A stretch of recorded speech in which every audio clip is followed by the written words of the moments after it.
Hi, welcome back to Gaming for Gamers. So today, well, first of all, we're back in London, of course, Watch Dogs Legion, and in the background there is the famous Tower Bridge. And as usual, when I make videos for this game, it's raining.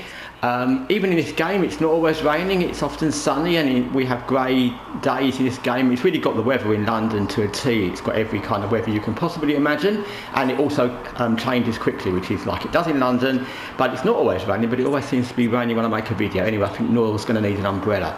But anyway, today's topic, which is what I'm just going to touch on briefly, it's another one of those little thoughts I had. I just, make videos about the thoughts I've had. Some of them you'll have had, some of them you won't, some of them you'll have seen other places. It's all fine because it's just my thoughts and I'm just sharing my thoughts and whatever. Anyway, so today's thought is, why do video game companies release games that are in really bad states, either jank-wise or glitch-wise, content-wise, etc, etc. I mean, okay, one reason which we've touched on before on this channel is maybe the games are pre-purchased, so people have bought them in advance and the companies don't care, and although that sounds horrible and brutal, that's of course 100% true, because we know loads of games that have released AAA games that were marketed as one thing. People would have paid up front for first day release and pre-ordered, and they got something completely opposite to what they expected, and the company's already got their money. So that's one reason.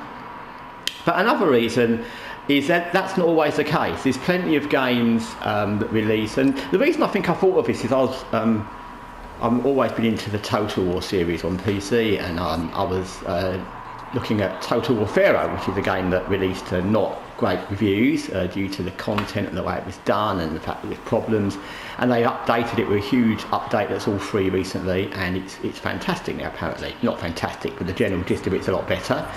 And you just wonder, even if you're going to release, I don't know, anything, if you release a new razor, if you release a new sort of bubble gum, you're going to test it. You have testing, it's normal. And video game companies, even if they don't do outside testing, they would have people in their studios that test them. So removing the idea that some game companies just want to get their game out and they get pre-orders, and that's definitely a thing that happens, why do other gaming studios, companies, publishers, release games that they know are janky, going to be badly received, poor content, poor facial animations, poor whatever you care to name, and they release them and they know it's bad, and often, as in the case with Total War Pharaoh, which is why I mentioned that game, they have the ability to see that and they can release content and patches, and patches is often the thing that happens with so many games now that fixes the problem.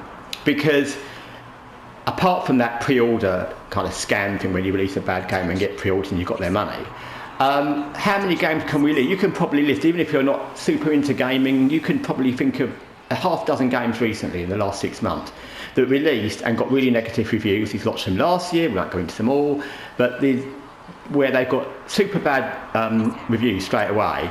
And that destroys any possibility the games have. Some of these are live service games, so they won't last live service. Some are multiplayer, so people want to play them online. Some of them just won't get people playing them.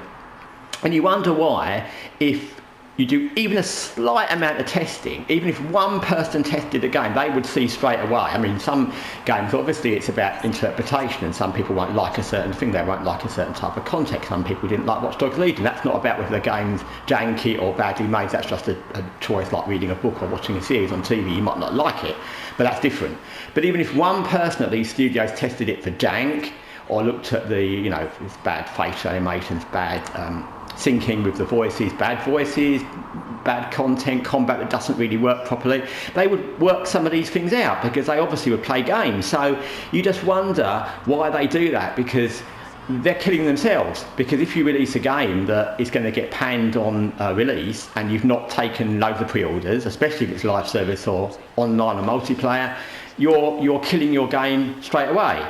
And if you have the ability to check and make sure that at least the things you can reasonably do make it run better, or you can make the whole game better, why would you release it in a state where you know it can be better? Because yeah, some people later will look at the game and go, yeah, it's great, we'll buy it. But in general, most of those games, they fall straight away because people lose interest, people are annoyed at release, people pan them, and then people won't go back, because also, obviously, while these games are being released, other games are being released after. So even if you release a game that's not got a good reception on release, and you can patch it up or add content to make it better, in that time, other games will release that are fine or great, or Stellar Blade or something that everybody thinks is fantastic.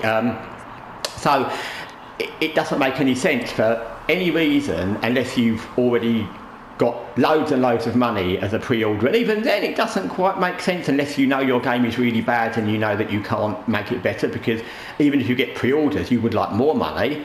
And if you've already made sure your game, or you don't care if your game is not very good, yeah, you got the pre-order money, but you won't get any more money.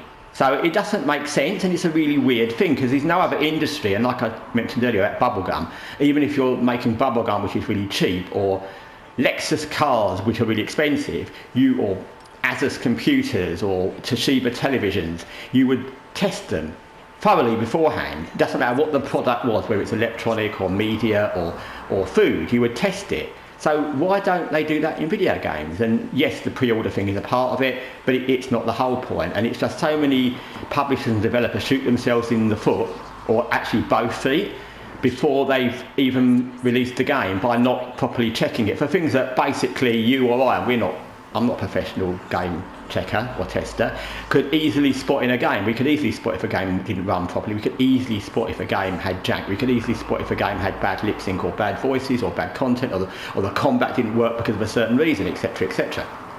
So why don't they do that? Anyway, that's my thought for today. From not raining in London, because it stopped raining, it's just very grey now.